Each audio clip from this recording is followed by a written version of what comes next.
आज का ये एपिसोड 2 बहुत ज़्यादा स्पेशल होने वाला है। बेतहाशा फील्ड में काम किया, बेतहाशा इस फील्ड को टाइम दिया। नेहा लाज हमारे साथ मौजूद है, आइए उनसे बात करते हैं। फिल्मों पे बहुत ज़्यादा जोर चल रहा है आपका, एक के बाद एक। ड्रामे बहुत सारे बन रहे थे, मैंने कहा मैं फिल्में बनाती थोड़ी कम बनती है। अच्छी बात है। दादल का क्या सिनेरियो है, थोड़ा सा बताएंगी? नाम भी आपने बड़ा चुनकर रखा, देख के लग रहा था कि यार कोई जो है वो बॉलीवुड टाइप की मूवी है। मुझे लगता है कि दो कैरेक्टर में मेरे कंपटीशन शुरू हो गया है। वो कैरेक्टर भी लिटरली ऐसा है कि जैसे वो टैटू बने हुए हैं पुलिस वाले के ऊपर। मस्ती का चैम्बर की अपनी बात अलग है। तो सुनिधि तक आप कैसे पहुंची? कि यहाँ पर ज्यादातर सिंगर्स को वो अट्रैक्शन नहीं आती आइटम सॉन्ग में ना। चौधरी में सुना है काफी ज्यादा मुश्किलात आपको फेस करने को मिली। पहले तो ये था कि मैं हजम नहीं हो रही थी किसी को एज अ प्रोड्यूसर। अगर हम मिलकर चले तो हम अपनी इंडस्ट्री को उठा सकते हैं, बल्कि बकायदा रुकवाया जाता है कि इसकी चीज ज्यादा बाहर निकले नहीं, बाकी फिर आपकी प्रमोशन पे आके खड़े नहीं होते। तो इस चीज का बड़ा दुख है मुझे। प्रोड्यूसर का ख्याल कैसे आया? प्रोड्यूसर का ख्याल ऐसे आया कि चौधरी साहब की शहादत हुई थी 2014 में। लोग बड़ा उनका जिक्र करते थे कि हीरो है, हीरो था। मुझे लगा कि इनमें फिल्म बननी चाहिए। मैंने अपने फादर से डिस्कस किया, मैं इस पे फिल्म करना चाहती हूँ। तो कहते तुमने पहले कौन सी सुनी, जब सुनोगी बना लो। 3 साल कराची पर राज करवाया मुझे सिंध पुलिस ने। मैं कहाँ से कहाँ आई हूँ सबने देखा है। मैंने होस्टिंग भी की है, एक्टिंग भी की है, मॉडलिंग भी किया, मैं प्रोड्यूसर भी हूँ, डायरेक्टर भी हूँ। हर फन मॉल है। खासतौर पे लड़कियों को इस फील्ड में बहुत ज्यादा मसला होता है। इस फील्ड में आजकल तो लड़कों को भी बहुत मसला है बेचारे।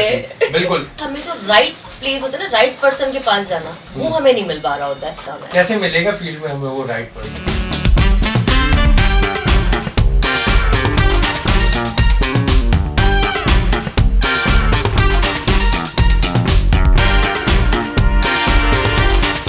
अस्सलामुअलैकुम और अस्सलामुअलैकुम पाकिस्तान और दी सेलेब नाइट में एक बार फिर खुश आमदीद। और आज का ये एपिसोड 2 बहुत ज़्यादा स्पेशल होने वाला है। वो क्यों स्पेशल होने वाला है आप लोगों ने यकीनन हमारे सोशल प्लेटफॉर्म्स पे जो है वो देख लिया होगा कि आज के हमारे मेहमान कौन है।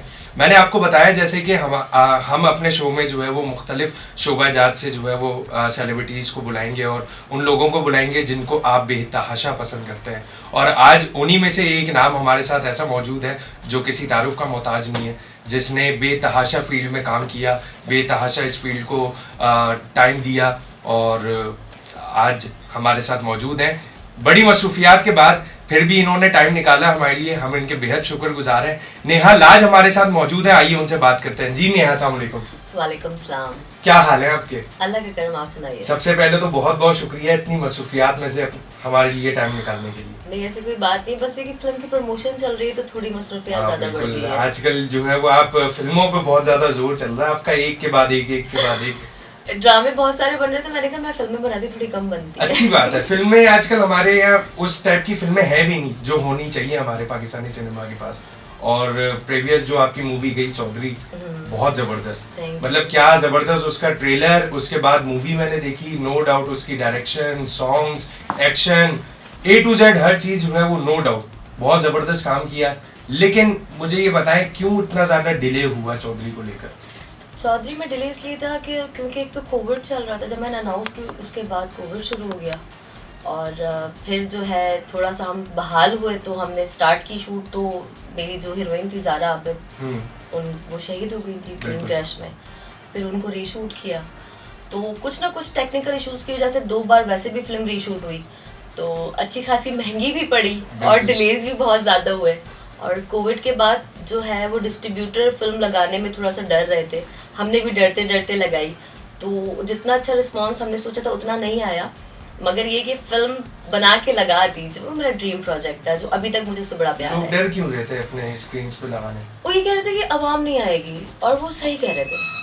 उस तरह से लोग नहीं आए। अब जिस तरीके से सिनेमा की तरफ लोगों का रुझान है, तो अब जब मैं मूवी कर रही हूँ दादल, तो एक्सपेक्ट है कि पहले से ज्यादा ऑडियंस इस पर आएगी इंशाल्लाह। तो दादल का क्या सिनेरियो है, थोड़ा सा बताएंगी? अब नाम भी आपने बड़ा चुनकर रखा, क्या सोच के नाम रखा है इसका? इस फिल्म का नाम कुछ और था जब मेरे पास आई थी, तो इसका नाम था सलाम कराची।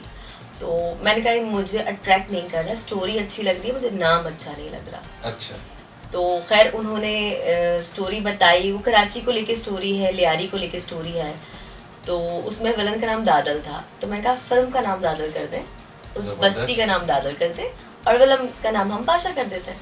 खैर वो राइटर साहब मान गए और फिर दादल। क्या बात है, क्या बात। मुझे अट्रैक्ट कर रहा था ये नाम। अच्छा, तो ये स्टोरी मतलब कैसे सोची लियारी की, जो आप बोल रही हैं, बात कर रही हैं दादल के हवाले से, तो स्टोरी कैसे जहन में आया, किस तरह से आपने इसको लेकर जो है वो आगे बढ़ाया कि फिल्म की जानिब चलते हैं अब इसको लेकर, कैसे? ये फिल्म की स्टोरी ही आई थी मेरे पास वन लाइनर, तो उसमें जो अट्रैक्शन थी वो एक वुमेन के ऊपर थी, जो इसमें जो सोनिया प्ले कर रही है कैरेक्टर, कोई बहुत ही क्लासी, मेरे ख्याल से अभी तक पाकिस्तान में इस तरह का फीमेल ने कैरेक्टर नहीं किया। ट्रेलर मैंने देखा, बहुत मतलब देख के लग रहा था कि यार कोई जो है वो बॉलीवुड टाइप की मूवी है, और जो सोनिया के एक्सप्रेशंस और जिस तरह से उसका कैरेक्टर बहुत अच्छा परफॉर्म, बहुत जबरदस्त, बहुत अच्छा। हाँ जी, तो वो जो है एक डिफरेंट यूनिक है। ऐसे सब्जेक्ट पे हाथ डालते हुए डर लगता है, क्योंकि अच्छी खासी इन्वेस्टमेंट होती है, लगाने में भी बड़ी, तो डरते डरते बनाई है, अब डरते डरते लगा रहे हैं, मगर खुश हूँ, बना लिया, अचीव कर लिया। तो आर्टिस्ट भी आपने बहुत जबरदस्त चुन के रखे, मोहसिन अब्बास जो एक्टिंग में जो है वो जीता। मोहसिन ने मतलब दिल जीत लिया। ये कैरेक्टर उन्होंने मुझसे मांग के लिया था, मैंने उनको कास्ट दूसरा कैरेक्टर ऑफर किया था, तो कहते हैं कि ये तो मैं नहीं करूँगा। मैंने बोला इसमें कल हम जो गाना लॉन्च कर रहे हैं अभी, मस्ती का चैम्बर, तो मैंने कहा मैंने गाना, जब ये गाना लग बजता तो मुझे लगता है कि मोहसिन परफॉर्म कर रहा है, तो मोहसिन एंड में तक आके मुझे कहता है कि अच्छा मैं आपके लिए सिर्फ गाना कर देता हूँ। वाह। तो मैंने कहा अच्छा आप स्क्रिप्ट पढ़ें, तो उन्होंने कहा कि आप मुझे ये पुलिस वाला जो कैरेक्टर है जबरू का कैरेक्टर आप मुझे दें, मैं बहुत अच्छा करूँगा। मैंने कहा तो छोटा है, इंटरवल के बाद आ रहा है और ब्ला ब्ला, कह उनका मैं बहुत अच्छा करूँगा। उसने वो कैरेक्टर इतना अच्छा किया कि मतलब मुझे लगता है कि 2 कैरेक्टर में मेरे कंपटीशन शुरू हो गया। वो कैरेक्टर भी लिटरली ऐसा है कि जैसे वो टैटू बने हुए हैं पुलिस वाले के ऊपर, और इस तरह का आप देखेंगे, आपको मोहसिन का एक अलग रूप देखना है, और मोहसिन की खुद भी ये फिल्म बहुत एग्रेशन है, उसमें इनका बहुत ज्यादा है, मगर वो उन्होंने इतना अच्छा परफॉर्म किया है कि मुझे तो ना वो मतलब मुझे क्या और भी लोगों को जबरू से प्यार हो जाएगा। अच्छा, जबरदस्त।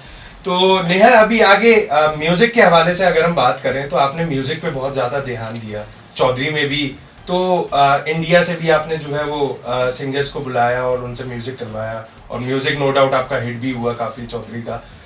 तो अभी दादल के हवाले से क्या आपकी कोई ऐसी इंट्रैक्शन है? दादल में 3 गाने हैं और तीनों ही अपनी जगह पे बहुत मजे के गाने हैं। अच्छा। वैसे उसके 4 थे, एक गाना मैंने निकाल दिया, फिर हमने पिक्चराइज भी नहीं किया, वो मायरा पे था, वो कि शायद रमजान में शूट कर भी जाऊं। तो इसमें जाबिर अब्बास का गाना है मस्ती का चैम्बर, अच्छा, जो मोहसिन पे पिक्चराइज है। फिर हाशिम ने एक रैप किया है, वो रिजवान और शमून पे पिक्चराइज है। एक ईबा बी का गाना है जिसमें ईबा बी खुद भी है और सोनिया पे पिक्चराइज है। और गाने एक गाना है खून है कराची का, जान भी दे देंगे मांगो तो सही। पर अभी मत मांगियो, आजकल बहुत सारे काम है भाई। तो ये मेरा फेवरेट सॉन्ग है। और मस्ती का चैम्बर की अपनी बात अलग है, कि मैंने आपको बताया ना कि वो गाना जब मैंने जाबिर वाला गाना सुना तो मैंने कहा ये मोहसिन परफॉर्म करेंगे। अच्छा। तो बड़े दिल से उसका डायरेक्शन भी मैंने की उस गाने की, तो वो मजे का गाना है। अच्छा। गानों पे मेरा खास तवज्जो। तीनों में से कौन सा गाना आपको सबसे ज्यादा फेवरेट लगा, मतलब दादल का? मेरे लिए ना सारे गाने ना एक बराबर, क्योंकि मेरे बेबी होते हैं। एक होगा ना जो सबसे ज्यादा आपको लगा होगा नहीं यार ये हिट करेगा लोगों को। देखिए मैं तो बनाती हूँ कि हर गाना हिट हो, वो तो बिल्कुल इंशाल्लाह करेगा। अगर आप चाहे चौधरी पे, तो आतिश मैंने पिक्चराइज किया था गाना उससे, तो और सबसे ज्यादा वो गाना मेरा रहा, तो वो गाना मेरा बहुत फेवरेट था। मगर मुझे अतौला साहब का गाना कमीज तेरी काली भी बहुत पसंद है। तो राहत साहब का गाना भी जो था नजरे करम कवाली, वो भी अच्छी थी। अगर आप जाएंगे, मैंने जो उसका टाइटल सॉन्ग था लगी पार, जो असरात ने गाया, मेरे सारे सिंगर बड़े थे, और एक सुनीति चौहान का गाना था। तो सारे गाने मेरे लिए अपनी अपनी जगह पर रखते हैं, मगर इसमें जो 2 गाने खून है कराची का फीमेल और मेल वर्जन, वो क्लास है, आपको लगेगा कि आप कराची के हालात सुन रहे हैं। और आजकल नो डाउट हर बंदे की यही बात है और यही जबान है हर बंदे की कि यार कराची में जिस तरह से जो है वो कराची को अपना नहीं माना जाता, हर बंदा जो है वो बस कराची से ले तो लेता है लेकिन कराची को देता कुछ नहीं है। हाँ, इसमें ये ना सड़कें भी टूटी पानी नहीं आता, सिस्टम से लड़ेंगे होगा अब ठाठा। अब गाना सुने, आपको मजा आने वाला है। क्या बात है।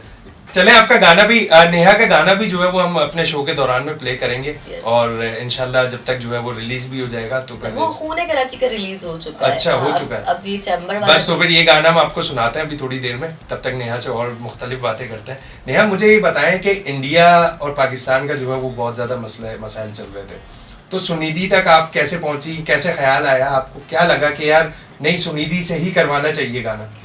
पाकिस्तान में हमारी और भी मुख्तलिफ सिंगर्स हैं। आइटम सॉन्ग का इशू ये है कि यहाँ पर ज़्यादातर सिंगर्स को वो अट्रैक्शन नहीं आती आइटम सॉन्ग में ना, वो इतना इंटरेस्ट शो नहीं करते।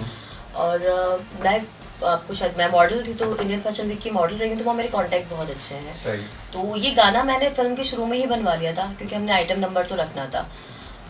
अब वो उन्होंने बहुत अच्छा गाया, सुनीति और अली कुली ने, अली से मेरी बहुत दोस्ती है, तो बहुत अच्छा गाया। एक गाना मेरा और है जो मैंने चौधरी में पिक्चराइज नहीं किया था, अच्छा। वो पलक ने गाया, वो रोमांटिक सॉन्ग है। मेरी एक फिल्म अभी और आ रही है, उसके अंदर वो गाना है रोमांटिक। तो मैंने गाने बना के, क्योंकि म्यूजिक पे बहुत तवज्जो देती हूँ, तो गाने बना के रख लेती हूँ। और नो डाउट म्यूजिक जो है वो एक ऐसी चीज है जिसके बगैर आपकी फिल्म अधूरी है। बिल्कुल। और अगर वो लोगों को अट्रैक्ट कर जाए तो हो सकता है उस गाने के बाद जो है वो आपकी फिल्म बहुत ज्यादा हिट कर जाए, क्योंकि अक्सर वो बेशतर गाने लोगों के दिलों में रच बस जाते हैं। तो गानों की वजह से फिर लोग फिल्म देखते हैं कि नहीं यार इसकी ये स्टोरी है, तो यार देखते हैं फिल्म चल के कि यार फिल्म में हो सकता है और ज्यादा मजीद अच्छी स्टोरी हो। तो इंडिया में मतलब क्यों इंडिया में आप जाने की वजह और फिर मुश्किलात अगर कोई पेश आई है इसकी?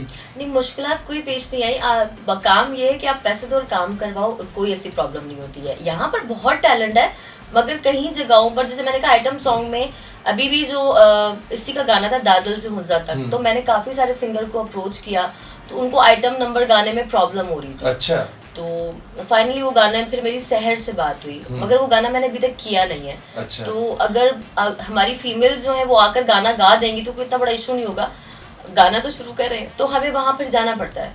बिल्कुल ऐसा ही है, सही बात है। तो नेहा, इसके अलावा जब आप चौधरी की तरफ आई तो चौधरी में सुना है काफ़ी ज़्यादा मुश्किलात आपको फेस करने को मिली टीम के हवाले से और फील्ड के हवाले से। जब आप सिनेमा स्क्रीन्स पे जा रही थी उन चीज़ों में बहुत ज़्यादा आपको मुश्किलात पेश आई, तो वो क्यों, उन चीज़ों को कैसे फेस किया आपने कि यार आप ख़ास तौर पे जब आप स्क्रीन्स की तरफ गई तो वहाँ पे जो है वो रिस्पॉन्स रेट आपको कम मिला होगा ऑडियंस की तरफ से भी, फिर फील्ड के हवाले से भी 10 लोग आते हैं, क्योंकि चौधरी आपकी पहली मूवी थी और कोविड से पहले जो है वो आपने इसको अनाउंस कर दिया था, और लोग जो है वो स्टार्टिंग में ही बहुत ज़्यादा वो थे कि यार नहीं यार चौधरी आ रही है, और ख़ास तौर पर आपने जो है वो स्पेशल पर्सन के ऊपर जो है वो आपने ये फिल्म बनाई, और वो किरदार ऐसा है हमारे पाकिस्तान का, हमारे कराची का, जिसको कभी कोई भूल नहीं सकता। तो वो मुश्किलात कैसे फेस की आपने पहली फिल्म को लेकर, अपने प्रोडक्शन हाउस को लेकर, क्योंकि एज अ प्रोड्यूसर जो है वो आप अब लॉन्च हुई है मार्केट में चौधरी से, तो क्या रिस्पॉन्स रहा लोगों का? पहले तो ये था कि मैं हजम नहीं हो रही थी किसी को एज अ प्रोड्यूसर तो उसके लिए मुझे बड़ी प्रॉब्लम हुई, हर किसी से इशू होता था कि ना मुझे कुछ भी मंगवाना है, वो टेक्निकल प्रॉब्लम हो या ईच एंड एवरीथिंग, हर तरह से मुझे प्रॉब्लम का सामना करना पड़ा। अच्छा। मतलब आपको मनवाना पड़ेगा कि आप प्रोड्यूसर हो या आप पैसे लगा रहे हो, पैसे लगा के बिना आपको ही झुकना है, ये सब एक हो जाते हैं और प्रोड्यूसर अलग हो जाता है। अच्छा। फिर टीमें बन जाती हैं, ये मेरी टीम है, ये मेरी टीम है, ये मेरी टीम है, तो मैं कहती हूँ ये हमारी टीम क्यों नहीं है?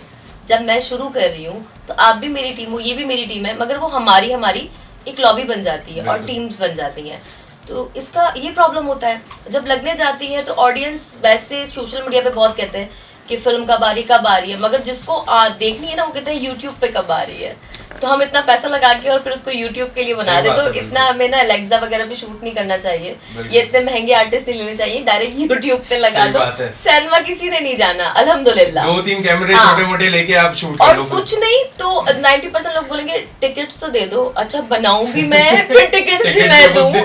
तो इससे मैं थोड़ा सा हुई, मुझे हंसी भी आती है कि यार कैसे लोगों की थिंकिंग होती है। अच्छा, बात ये है कि हमारी जो फिल्म इंडस्ट्री अगर नहीं बढ़ रही ना, तो मेरे ख्याल में शायद हमारे अपनी वजह से नहीं बढ़ रही, क्योंकि हम लोग खुद आर्टिस्टों को या मूवीज को हम खास तौर पे पाकिस्तानी मूवीज को बहुत तरजीह नहीं देते जो हमें देनी चाहिए। देखने के बाद उनको अंदाजा होता है कि अच्छी बनी है, मगर प्रॉब्लम ये भी है, एक तो हम साथ में ना कंपटीशन नहीं, अगर हम मिलकर चले तो हम अपनी इंडस्ट्री को उठा सकते हैं, हमको मिलके चलना नहीं आता, यहाँ पे एक दूसरे की टांग एग्जैक्टली ये कैसी, बल्कि बकायदा रुकवाया जाता है कि इसकी चीज ज्यादा बाहर निकले नहीं। फिर हमारे आर्टिस्ट जो होते हैं वो शूट तो करा लेते हैं जैसे तैसे करके, सारे नहीं कुछ, बाकी फिर आपकी प्रमोशन पे आके खड़े नहीं होते, तो इस चीज का बड़ा दुख है मुझे। क्यों नहीं होते? उनकी मर्जी है। नहीं तो क्यों मना करते हैं? और खास तौर पे उनकी तो फिल्म है ना, उनकी तो मूवी है, लेकिन उनको लगता है बस शूट की हद तक हमने काम किया है, अब हम इसको ऑन नहीं कर रहे, अगर हम ऑन करेंगे तो शायद चार्ज करेंगे या फिर हमारे पास टाइम नहीं है। ये तो गलत बात है। मतलब एक आप अगर एक मूवी कर रहे हैं और एक फैमिली का हिस्सा है, खास तौर पे उस प्रोडक्शन हाउस की जिसके साथ आप फिल्म कर रहे हैं तो आपका फर्ज बनता है कि आप उसको प्रमोट करें आगे। ये नहीं है कि सिर्फ आपने पैसे लिए और एज अ एक्टर आपने काम किया और बस खत्म आपका काम। आप यकीन नहीं करेंगे, जब मैं दादल कर रही थी तो हमारी पूरी शूट कंप्लीट हो जाती थी, उसके बाद मुझे मौसम के साथ 1-1.5 घंटे का मेरा सेशन लगता था, आपने इसको प्रमोट करना है। मैंने कहा और आपने आना है। तो शूट कंप्लीट हो गई अल्हम्दुलिल्लाह। हम जितने भी प्रमोशन पे जा रहे हैं तो रिजवान और मौसम मेरे साथ ऐसे करते थे 2 बाजू। अच्छा, आई एम सो हैप्पी। जबरदस्त। और मैं आगे चाहती हूँ कि आगे मैं काम करूँ तो ऐसे लोगों के साथ काम करूँ कि जब मैं फिल्म बना लूँ, जब प्रमोशन पे जाऊँ तो मेरे साथ मेरे आर्टिस्ट तो खड़े हों। सही बात है। और जब आपके आर्टिस्ट या आपकी टीम अच्छी हो ना, तब आपका दिल भी करता है, फिर आप चीजें आप मजीद दिल से करते हो। बिल्कुल कि यार नहीं यार, सारी कम्युनिटी हमारी, सारी फील्ड हमारे साथ मौजूद है, तो फिर आप दिल से उस चीज पे 100% देते हो अपना। अभी हम जो गाना लॉन्च कर रहे हैं मस्ती का चैम्बर, बल्कि वो भी सुनाएगा। तो जाबिर ने, हालांकि जब हम पहले लॉन्च कर रहे थे इसको तो उस वक्त कनाडा में था, उसने कहा मैं जैसे ही आऊँगा आपको बताऊँगा। वो आए हैं और आते ही मुझे इन्फॉर्म किया, और गाने के लॉन्च, सिर्फ इस गाने की लॉन्च के लिए वो लाहौर से कराची आ रहे हैं। अच्छा। तो बड़ा दिल बड़ा हुआ मेरा। मतलब मैं फिर बोलूँगी कि जो लोग आपको सपोर्ट करते हैं आप कभी भूलते नहीं उन्हें, बिल्कुल, और जो आपको डीमोटिवेट करते हैं आप उनको भी नहीं भूलते। और खास तौर पे देखें, अच्छे लोगों का या अच्छे दोस्तों का आपका हमेशा जो है वो बुरे वक्त में पता चलता है। अच्छे वक्त में तो सारी दुनिया आपके साथ खड़ी है, हर कोई वाह वाह कर रहा है, लेकिन आपके बुरे वक्त में या आपके ऐसे वक्त में जिस वक्त आपको उनकी जरूरत है, तब वो आपके साथ खड़े हो, तभी आपको दोस्ती का पता चलता है। हाँ, तो दोस्त कोई होता ही नहीं है, मैं अकेले भी आजकल के दौर में आपको क्या लगता है, दोस्ती वाकई में है या फिर या नहीं है? जिसको भी कॉल करो, नेहा हमारी बहुत अच्छी दोस्त है। मुझे अल्हम्दुलिल्लाह। अच्छा, प्रोड्यूसर के बाद तो खास तौर पे आपकी हाँ, दोस्तियां मैं गहरी हो गई कहती हूँ अब ये फर्ज हो गया, उनको दोस्त कहता है कि वो बहुत अच्छी दोस्त है। अल्हम्दुलिल्लाह मुझे कभी किसी से कोई काम नहीं पड़ा अभी तक। जिसका काम पड़ता है मैं तो खड़ी हो जाती हूँ कि अल्लाह ने इतना किया है कि हाँ कोई मुझसे उम्मीद रख रहा है, मगर ये कि मुझे पता है कि जिस दिन मुझे काम पड़ेगा अल्हम्दुलिल्लाह वो नहीं आएंगे। वाह। और मतलब हमारी फील्ड में इस तरह के आर्टिस्ट भी बहुत कम हैं जो मतलब खास तौर पे आप जैसे प्रोड्यूसर एक बन गई हैं, और जब आप यहाँ पे तो खास तौर पे जब आप मॉडल या एक्टर बन जाते हो तभी उनकी आंखें सर पे चढ़ जाती हैं, तो आप तो फिर प्रोड्यूसर हैं। तो इस तरह से जो है वो कुछ रवैया रखा अभी तक लोगों के साथ, या बिल्कुल फ्रैंकली जो नेहा मॉडलिंग के दौर में हमें मिला करती थी, आज भी वही नेहा है या कुछ फर्क आया है? आप बताइए। अभी तक तो मुझे तो नहीं लगा जाती तौर पे। मेरा ये मानना है कि जो इंसान अपनी जमीन छोड़ दे वो इंसान नहीं। जिस दिन नेहा आज कुछ अपने आप को समझने लगेगी, क्योंकि मेरी इतनी मजाल, इतनी जरूरत नहीं, वो जो बनाया वो अल्लाह ने बनाया है, वो मेरे नेचर की वजह से जो है वो मेरा है ना। मैं अपना नाम ना अपना पैसा मैं किसी को नहीं दे सकती, तो मैं जो हूँ अपने लिए हूँ, तो क्या मतलब अपने आप को क्या बताऊँ। क्या बात है, बहुत जबरदस्त बात की नेहा ने। नेहा मुझे ये बताएं, प्रोड्यूसर का ख्याल कैसे आया? प्रोड्यूसर का ख्याल ऐसे आया कि मैं बाहर, जब मैं मॉडल थी तो बाहर हमारे शोज चल रहे थे, और चौधरी साहब की शहादत हुई थी 2014 में। तो मैं अक्सर वहाँ पे जब ट्रैवलिंग करती थी तो लोग बड़ा उनका जिक्र करते थे कि हीरो है, हीरो था, इस तरह से बात। तो मुझे लगा कि इनमें फिल्म बननी चाहिए। अच्छा। तो जिन्होंने ये करेक्टर प्ले किया है तारिक साहब, मैंने उनसे कहा तो कहला कि हाँ उस पर फिल्म बननी चाहिए। तो मैं क्योंकि एक्टर थी उस वक्त, काफ़ी सारे प्लेज ऑन ईयर थे, तो मैंने डिफरेंट प्रोडक्शन हाउस में जब मेरा काम चल रहा था, 4-5 प्लेज उस वक्त मैं कर रही थी, तो मैंने उनसे कहा कि इस पर फिल्म बनाए। तो सब ने मुझे एक ही जवाब दिया, और ड्राई सब्जेक्ट है और इसमें इस मामले में कौन पढ़े, तो नहीं, सब ने मना कर दिया। एंड में मैंने अपने फादर से डिस्कस किया, मैं कहा इस पर फिल्म करना चाहती हूँ। तो कहते तुमने पहले कौन सी सुनी, जब सुनोगी बना लो। वाह क्या बात है। खैर फिर मैं गई IG कलीम इमाम साहब के पास, मैंने कहा फिल्म करनी है। तो उन्होंने मुझे कहा तुमने करनी? मैंने कहा हाँ। अच्छा, बहुत पतली हुआ करती थी, छोटी लगती थी। कहते हैं तुम पहले बड़ी तो हो जाओ। मैंने कहा सर मेरा जज्बा बड़ा है, मैं बना लूंगी, आप परमिशन तो दें। उनका उनकी फैमिली की NOC लिया, जो चाहिए तुम्हें मिलेगा। ओके, तो भाभी के पास गई, भाभी ने NOC दी। देन मैं जब गई तो जबान के बड़े पक्के थे, मैंने जो मांगा उन्होंने मुझे दिया। इवन कि जब ट्रांसफ़र हो रहा था तो वो मुश्ताक मेहर साहब से बात करा के गए कि भाई जो मांगे। तो 3 साल कराची पर राज करवाया मुझे सिंध पुलिस ने। वाह क्या बात है। इस तरह बस चौधरी फिल्म के लिए मैं प्रोड्यूसर बनी, वरना अदरवाइज मेरा बिल्कुल ख्याल नहीं था कि मैं प्रोड्यूसर बनूंगी। और इस फिल्म को बनाते बनाते मैं डायरेक्टर भी बन गई, जो मेरा बिल्कुल ख्याल नहीं था बनने का। लाजमी सी बात है, देखें जरूरी है जब आप अगर एक फिल्म कर रहे हैं तो फिर आपको पता होना चाहिए, क्योंकि जो स्टोरी या जो आइडिया आपके जहन में होगा उसी चीज को आप पोर्ट्रे कर सकती हैं। जब आप खुद ही ऑन स्क्रीन नहीं खड़ी होंगी, एज अ डायरेक्शन पे खड़ी नहीं होंगी, तब आप लोगों को वो चीज नहीं दिखा सकती जो आप दिखाना चाह रही हैं। इस फिल्म में प्रॉब्लम ये थी कि हमें हर चीज प्रोवाइड हुई। मेरे जो डायरेक्टर थे, एक तो वो 63 यानी कि 63 दिन शूट करने के बाद वो 3.25 घंटे का कट निकला, तभी वो स्टोरी कंप्लीट नहीं थी, ठीक ठाक पैसे लग चुके थे, कुछ 7 करोड़ रुपए के करीब लग चुके थे। अब मैं परेशान हो गई, तो पहला कट देखने के बाद मैंने उनको बोला कि भाई आप ना करो, छोड़ ही दो, क्योंकि मुझसे 16 दिन और मांग रहे थे। मैंने कहा मजीद मतलब 1.5-2 करोड़ रुपए और लगाऊं मैं। उसमें कुछ सुनीति वाला गाना, आमना वाला गाना नहीं हुआ था, तो माजरत के साथ मुझे उनको निकालना पड़ा। और फिर मैंने खुद ही शूट की, बाकी की जो जितना पैचअप वर्क था, तो जैसे तैसे करके उसको लगाना बहुत ज़रूरी था, तो लगा दिया। अभी फिर लग रही है उर्दू फ्लेक्स पे, उसके 8 एपिसोड लग रहे हैं। जबरदस्त, क्या बात है। तो चले नाजरीन, एक छोटे से ब्रेक की जानिब चलते हैं।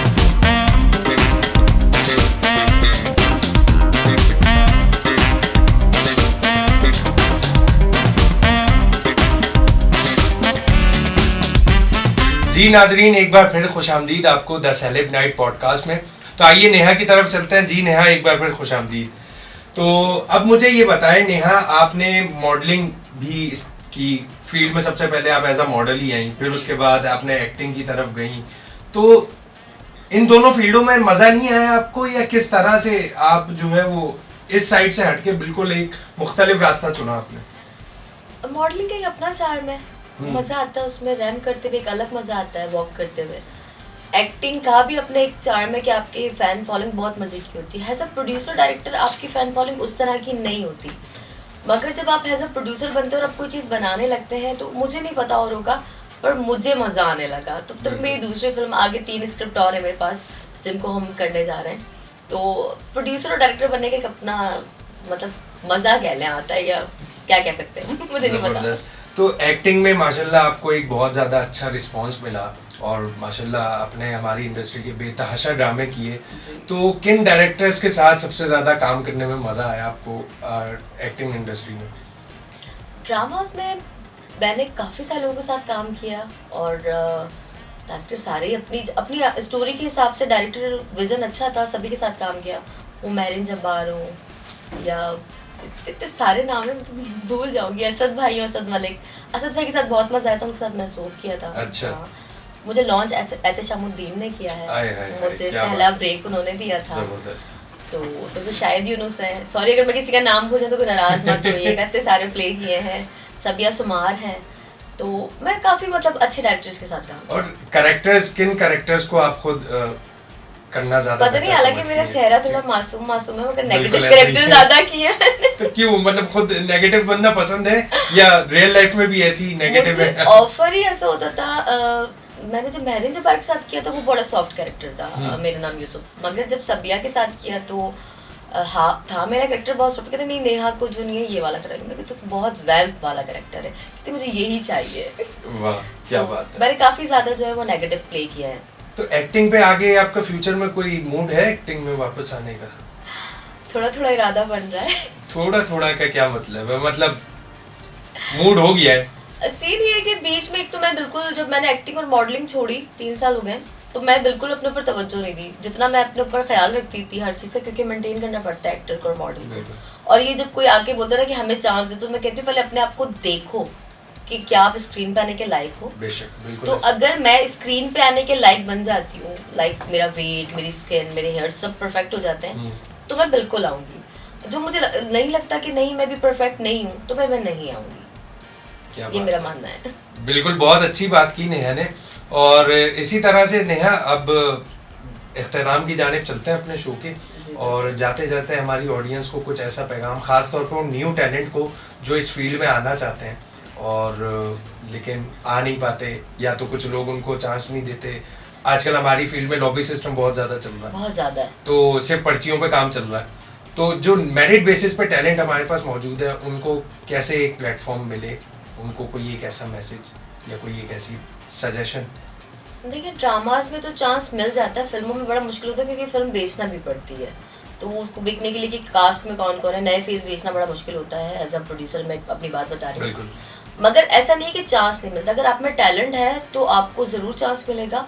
और आप मतलब आपने ना हिम्मत नहीं हारनी। मैंने ज़िंदगी में कभी हिम्मत नहीं हारी, और मैं ना मेरी कोई परिचित, मेरी फैमिली से कोई बैकग्राउंड में ऐसा कोई बंदा नहीं है जो इस फील्ड से हो। पर मैं कहाँ से कहाँ आई हूँ सबने देखा है। मैंने होस्टिंग भी की है, एक्टिंग भी की है, मॉडलिंग भी की है, मैं प्रोड्यूसर भी हूँ, डायरेक्टर भी हूँ, हर फन मॉल हर फन मॉल है। बस सिंगर नहीं हूँ, मेरी आवाज़ बहुत खराब है, वरना लेकिन शायद जाना मैं वो चाहिए, नहीं- हो सकता है अगर इस पे थोड़ा सा ध्यान दे तो हो सकता है सिंगर भी बन जाए, क्योंकि म्यूजिक से तो आपका कभी खास कभी लगाव कभी है। कभी गुनगुना लेती हूँ मैं वैसी मस्ती में, मगर थोड़ा सा नहीं, गुनगुनाना नहीं, हो जाए। गाना गाने के लिए तो एक अलग ही लेवल है, क्योंकि म्यूजिक मुझे बहुत पसंद है। तो थोड़ा सा गुनगुनाएंगी नहीं अपनी बिल्कुल, फिल्म आवाज का ही कोई गाना ऐसा गा ले नहीं, गाने गाना पसंद हो। आवाज अच्छी नहीं है। आवाज तो अच्छी हो जाती है, आवाज तो माशाल्लाह वैसे ही आपकी इतनी जबरदस्त है। नहीं, सच में नहीं। चले कोई बात नहीं। अच्छा नेहा, इसके अलावा खास तौर पे लड़कियों को इस फील्ड में बहुत ज्यादा मसला होता है, इस फील्ड में आने आजकल के तो लिए। लड़कों को भी बहुत मसला लड़कों को तो देखें अब काम ही नहीं मिलता, लड़कों को तो यहाँ पे जो है वो घास हाय ही नहीं बेचारे। डाली जाती। बिल्कुल, क्योंकि यहाँ पे ग्लैमर के पीछे लोग भागते हैं, सीधी सी बात है। लड़कियां जो है वो फील्ड में जाती हैं, काम करती हैं और अक्सर और बेशतर उनको काम मिल भी जाता है, first lead, second lead, third lead, ठीक है। लेकिन लड़के बेचारे वो एक्स्ट्राज में ही चल रहे होते हैं, 10 ड्रामे कर लिए, 15 ड्रामे कर लिए, लेकिन वो एक्स्ट्राज में ही चल रहे हैं। असल में होता ये है कि हमें जो राइट प्लेस होता है ना, राइट पर्सन के पास जाना, वो हमें नहीं मिल पा रहा होता है। अगर आपको मिल जाएगी राइट पर्सन है, इसके थ्रू हम जाएंगे तो हमें काम मिल जाएगा, वो लड़की हो या लड़का, आपको काम मिल जाएगा, मगर वो राइट पर्सन ढूंढना बड़ा मुश्किल काम है। कैसे मिलेगा फील्ड में हमें वो राइट पर्सन? अब मैं अपना नाम अब नहीं तो ले फील्ड हमारी इतनी बड़ी होती जा रही है। अच्छा, तो न्यू टैलेंट के लिए आप कुछ ऐसी अपॉर्चुनिटीज क्रिएट कर रही हैं? सकती। जी, मैंने चौधरी में भी जैसे तारिक साहब को लॉन्च किया, जुहेब हमारा एक लड़का था जो जारा के अपोजिट था, मैंने उसको लॉन्च किया। और दादल में ये है कि मैं लॉन्च, एक हसन जावेद है जो कैरेक्टर कर रहे हैं, वो बड़ा क्यूट सा है और उसको मैंने विलन प्ले कराया है। अच्छा। तो उनको लॉन्च किया है। चौधरी में भी थे वो, चौधरी में मैंने चौधरी साहब के बेटे को लॉन्च किया। तो अगर टैलेंट नजर आता है तो मैं चांस दे देती हूँ। बिल्कुल, बहुत ज़बरदस्त बात की। तो चलते हैं नाजरीन अपने अख्तिताम की जानिब। और आज बहुत खूबसूरत मेहमान हमारे साथ मौजूद थी और बड़ी मुश्किलों से टाइम निकालने के बाद, खैर हमें तो जो है वो बस ये हमारी खुशकिस्मती है कि हमने एक फ़ोन किया और नेहा जो है वो हाजिर हो गई। तो हम इनके बहुत ज़्यादा शुक्रगुजार हैं, ख़ासतौर पे वॉइस ऑफ नेशन की जानिब से, हमारी पूरी टीम की जानिब से।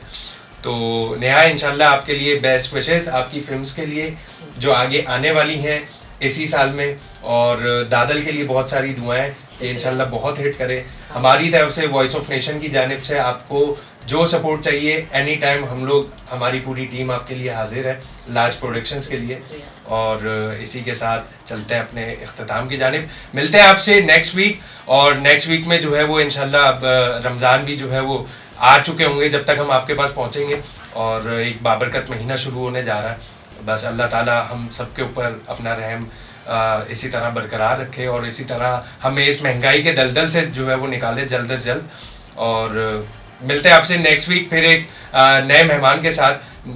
नेक्स्ट वीक में हमारा नया मेहमान कौन होगा ये अभी हमें कुछ नहीं पता, लेकिन बैनर्स आपको सब बता देता है, सोशल मीडिया आपको सब बता देता है। तब तक के लिए दीजिए इजाज़त आरजे नवान को, इस उम्मीद के साथ कि अपना बहुत ख्याल रखेंगे। Till then take care, tata, अल्लाह हाफिज़।